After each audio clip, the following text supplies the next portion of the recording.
3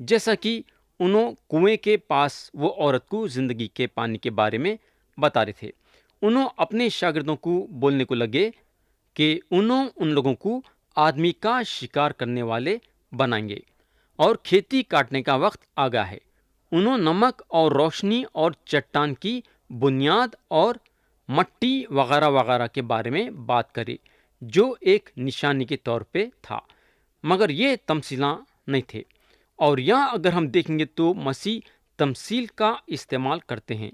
آیت 3 سے 7 میں لکھا ہوا ہے، سنو دیکھو ایک بونے والا بیج بونے نکلا، اور بوتے وقت ایسا ہوا کہ کچھ راہ کے کنارے گرا اور پرندوں نے آ کر اسے چگ لیا، اور کچھ پتریلی زمین پر گرا جہاں اسے بہت مٹی نہ ملی، اور گہری مٹی نہ ملنے کے سبب جلد اگ گیا، اور جب سورج نکلا تو جل گیا، اور جڑ نہ ہونے کے سبب سوکھ گیا، اور کچھ جھاڑیوں میں گرا اور جھاڑیوں نے بڑھ کر اسے دبا لیا اور وہ پھل نہ لایا۔ تو یہ 3 حصے ہیں جہاں بیج گرے ہیں، اور ان کی نشانی یہ ہے کہ یہ وہ لوگ ہیں جو خوش خبری کو قبول کرنا نہیں چاہتے ہیں۔ ان لوگ خدا کے کلام کو قبول کرنا نہیں چاہتے۔ ان لوگوں کی زندگی راہ کے کنارے جو بیج گری اس کے ویسی ہے جو برباد ہو جاتے ہیں۔ شیطان جو ہے ان کے دل میں جو کلام بویا گیا تھا نکال لیتا ہے۔ دوسرے جو ہیں چٹان کے ویسے ہیں جہاں دھوپ نکلتی ہے اور مرجھا جاتی ہے، کئی کو بولے تو مٹی گہری نہیں رہنے کے وجہ سے، اور جھاڑیوں کے زمین پہ جھاڑیاں دبا دیتے ہیں۔ مگر یہ سارے باتوں کے بیچ میں ایک اچھی زمین بھی ہے۔ آیت 8 اور 9 میں لکھا ہوا ہے، اور کچھ اچھی زمین پر گرا اور وہ اگا اور بڑھ کر پھلا، اور کوئی 30 گنا، کوئی 60 گنا، کوئی 100 گنا پھل لایا۔ پھر اس نے کہا، جس کے سننے کے کان ہو وہ سن لے۔ تو یہاں چوتھا حصہ ہے جہاں بیج گرتا ہے، یعنی کہ اچھی زمین پہ، اور اس کی نشانی ہے وہ لوگ جو نجات پائے ہیں، جو خدا کے کلام کو قبول کرے ہیں۔ مگر یہاں بھی اگر ہم دیکھیں گے تو ہم کو معلوم ہوگا کہ یہاں بھی فرق ہے، یعنی کہ پھل لانے میں فرق ہے، کوئی 30 تو کوئی 60 تو کوئی 100۔ آیت 9 میں مسیح بولتے ہیں، جس کے سننے کے کان ہو وہ سن لے۔ تو یہاں مسیح جو ہیں خبردار کرے ہیں، اور انگریزی میں ہم اس کو ڈینجر سگنل بول سکتے۔ آیت 10 سے 12 میں لکھا ہوا ہے، جب وہ اکیلا رہ گا تو اس کے ساتھیوں نے ان 12 سمیت اس سے ان تمثیلوں کی بابت پوچھا۔ اس نے ان سے کہا کہ تمہیں خدا کی بادشاہت کا بھید دیا گیا ہے، مگر ان کے لیے جو باہر ہیں سب باتیں تمثیلوں میں ہوتی ہیں، تاکہ وہ دیکھتے ہوئے دیکھیں اور معلوم نہ کریں، اور سنتے ہوئے سنیں اور نہ سمجھیں، ایسا نہ ہو کہ وہ رجوع لائیں اور معافی پائیں۔ یہ پکی بات ہے کہ یہ لوگوں میں چند لوگ تھے جو یہ تمثیل کو بالکل نہیں سمجھ سکے۔ جب ان لوگ مسیح سے پوچھتے ہیں تو انہوں یہ آیتوں کے ذریعے سے ان کے سوال کا جواب دیتے ہیں۔ یا میں آپ کو تھوڑا سا سمجھانا چاہوں گا جس کے ذریعے سے آپ کو مدد ملے گی۔ مسیح جو تمثیلوں کا استعمال کرے اس کی وجہ یہ ہے کہ ان کے دشمن ان کو ٹھکرا دیے تھے، اور جو بھیڑ تھی سچائی جاننے سے اپنے دلوں کو سخت کر لیے تھے۔ ان لوگ مسیح کے معجزوں پہ دلچسپی لینا چاہتے تھے، مگر ان کے تمثیل پہ عمل کرنے میں ان کی کوئی دلچسپی نہیں تھی۔ انہوں تمثیلوں کا استعمال اس لیے کرے، کئی کو بول تو جن کو روحانی پیاس اور بھوک ہے ان کو راز بازی سے بھر دیں اور ان کے آنکھیں سچائی کو دیکھنے کے لیے کھول دیں۔ اب ہم آیت 13 سے آیت 20 پڑھیں گے۔ لکھا ہوا ہے، پھر اس نے ان سے کہا، کیا تم یہ تمثیل نہیں سمجھتے؟ تو سب تمثیلوں کا کیوں کر سمجھو گے؟ بونے والا کلام بوتا ہے جو راہ کے کنارے ہیں جہاں کی کلام بویا جاتا ہے۔ یہ وہ ہیں کہ جب انہوں نے سنا تو شیطان فی الفور آ کر اس کلام کو جو ان میں بویا گیا تھا اٹھا لے جاتا ہے، اور اسی طرح جو پتریلی زمین میں بوئے گئے یہ وہ ہیں جو کلام کو سن کر فی الفور خوشی سے قبول کر لیتے ہیں اور اپنے اندر جڑ نہیں رکھتے، بلکہ چند روزہ ہیں بعد اس کے جب کلام کے سبب مصیبت یا ظلم برپا ہوتا ہے تو فی الفور ٹھوکر کھاتے ہیں۔ اور جو جھاڑیوں میں بوئے گئے وہ اور ہیں، یہ وہ ہیں جنہوں نے کلام سنا اور دنیا کا فکر اور دولت کا فریب اور چیزوں کا لالچ داخل ہو کر کلام کو دبا دیتا ہے اور وہ بے پھل رہ جاتا ہے۔ اور جو اچھی زمین میں بوئے گئے یہ وہ ہیں جو کلام کو سنتے اور قبول کرتے اور پھل لاتے ہیں، کوئی 30 گنا، کوئی 60 گنا، کوئی 100 گنا۔ تو پیارے بھائی بہن، یہاں ختم ہوئی بولنے والے کی تمثیل، اور یہ تمثیل کے ذریعے سے ہم کیا سیکھتے ہیں؟ پہلی بات ہم یہ سیکھتے ہیں کہ ہمارا کام بس یہ ہے کہ ہم خدا کے کلام کو بانٹتے جانا۔ ہم کو یہ نہیں دیکھنا ہے کہ کون قبول کریں گا اور کون قبول نہیں کریں گا۔ دوسری بات یہ ہے کہ جہاں خدا کا کلام چلتے رہیں گا وہاں شیطان بھی کام کرے گا تاکہ لوگ خدا کے سچائی کو قبول نہ کریں۔ تیسری بات یہ کہ اگر ہم یسوع مسیح پہ ایمان لا کے اپنے آپ کو پوری طریقے سے خدا کے حوالے کریں گے تو خدا ہماری مدد کرے گا اس کے لیے 100 گنا پھل لانے کے لیے۔ اگر ہم کلام میں دیکھیں گے خدا 3 درجے دیا ہے، 30، 60 اور 100۔ اگر ہم پوری طریقے سے خدا کے حوالے کریں گے تو ہم 30 نہیں، 60 نہیں بلکہ 100 گنا پھل لائیں گے، اور خدا چاہتا ہے کہ ہم 100 گنا پھل لائیں۔ اب ہم دوسرے بات پہ جائیں گے اور وہ ہے چراغ دان پہ چراغ۔ ہم پڑھیں گے آیت 21 سے آیت 25 تک لکھا ہوا ہے، اور اس نے ان سے کہا کیا چراغ اس لیے لایا جاتا ہے کہ پیمانے یا پلنگ کے تلے رکھا جائے؟ کیا اس لیے نہیں کہ چراغ دان پر رکھا جائے؟ کیونکہ کوئی چیز چھپی نہیں مگر اس لیے کہ ظاہر ہو جائے، اور پوشیدہ نہیں ہوئی مگر اس لیے کہ ظہور میں آئے۔ اگر کسی کے سننے کے کان ہو تو سن لے۔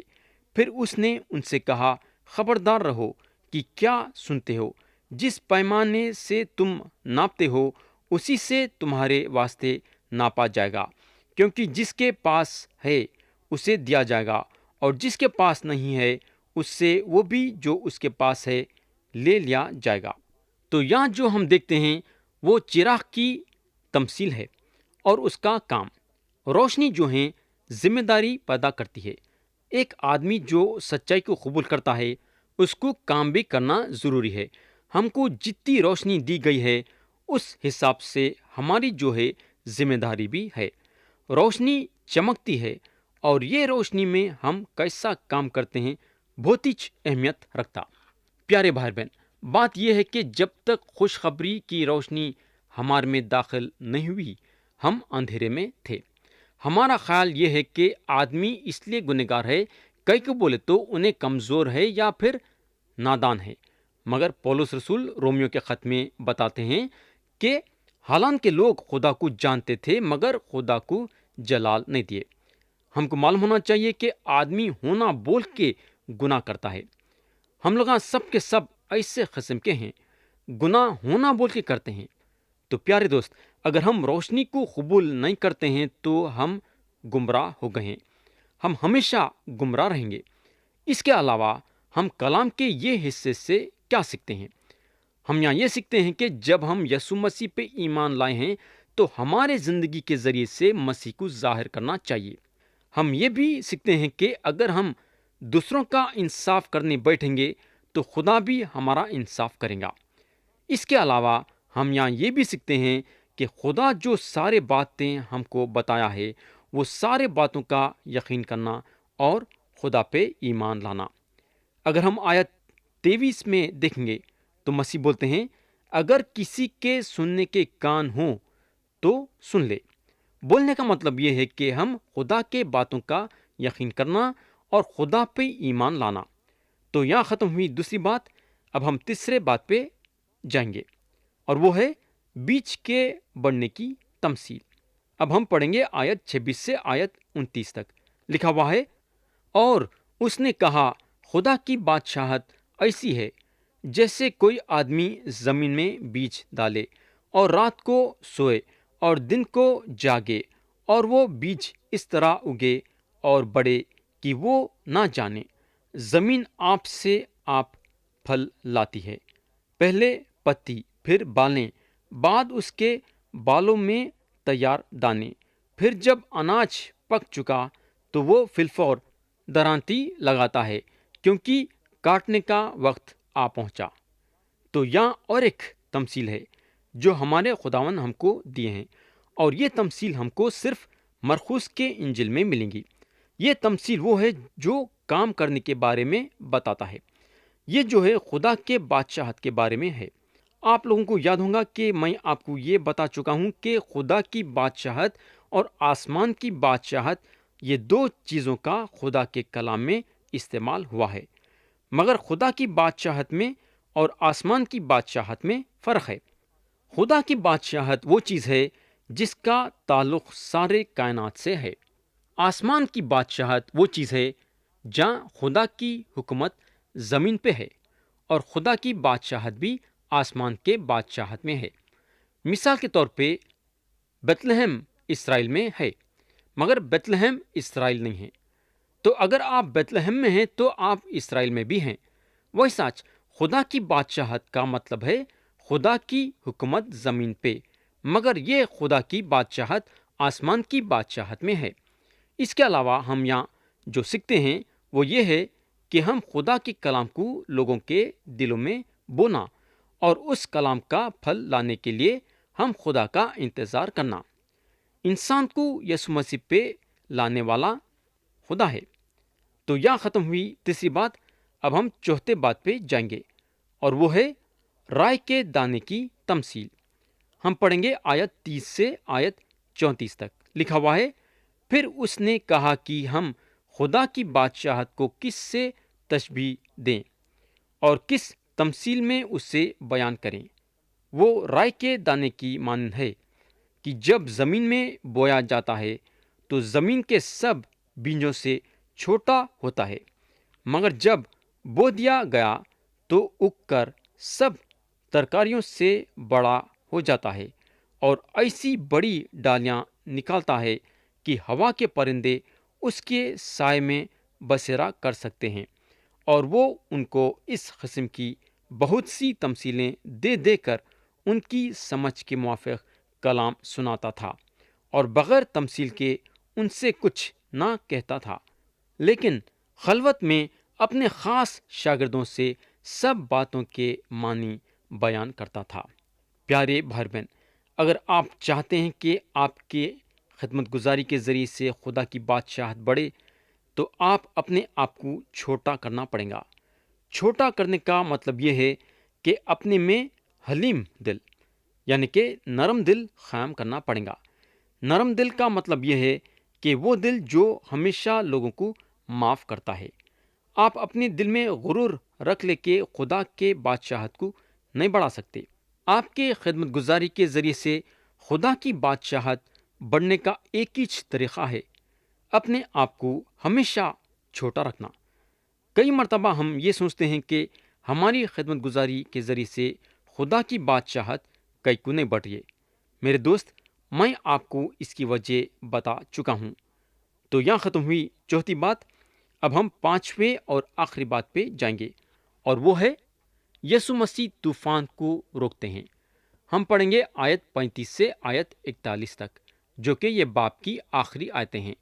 لکھا ہوا ہے، اسی دن جب شام ہوئی اس نے ان سے کہا، آؤ پار چلیں، اور وہ بھیڑ کو چھوڑ کر اسے جس طرح وہ تھا کشتی پر ساتھ لے چلے، اور اس کے ساتھ اور بھی کشتیاں تھیں۔ تب بڑی آندھی چلی اور لہریں کشتی پر یہاں تک لگیں کہ کشتی پانی سے بھری جاتی تھی، اور وہ خود پیچھے کی طرف گدی پر سوتا تھا۔ پس انہوں نے اسے جگا کر کہا، اے استاد، کیا تجھے فکر نہیں کہ ہم ہلاک ہوئے جاتے ہیں؟ اس نے اٹھ کر ہوا کو ڈانٹا اور پانی سے کہا، چپ رہ، تھم جا۔ تو ہوا بند ہو گئی اور بڑا امن ہو گیا۔ پھر ان سے کہا، تم کیوں ڈرتے ہو؟ اب تک ایمان نہیں رکھتے؟ اور وہ نہایت ڈرے اور آپس میں کہنے لگے، پس یہ کون ہے کہ ہوا اور پانی بھی اس کا حکم مانتے ہیں؟